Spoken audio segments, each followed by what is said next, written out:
Добро утро! Започваме с първото утвърждение днес и то е благодарен съм за този нов ден.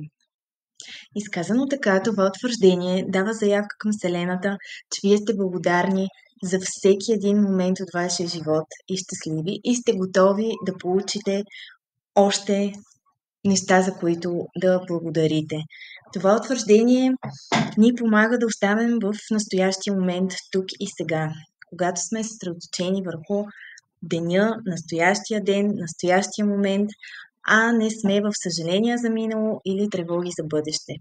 Така изказано, това утвърждение помага да трансформираме живота ни, като пак казвам, се съсредоточим в настоящия момент и сме готови за още и още благодарности.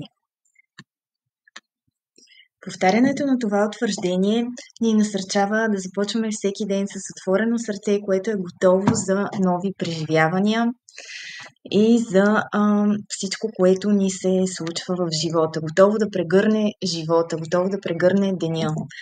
Когато започваме деня с благодарност, ние поставяме основа за съзнателен живот, напомняйки си да сме благодарни и възприемчиви към всичко, което животът предлага. Признаваме потенциала, който се крие във всеки един момент.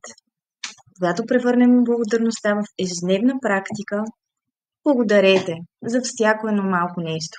По този начин може да трансформираме начина, по който живеем живота си, намирайки радост, удовлетворение дори в най-малките неща на всеки момент. Благодарете. Бъдете благодарни от сърце, усмихнат ден и с второто утвърждение за деня.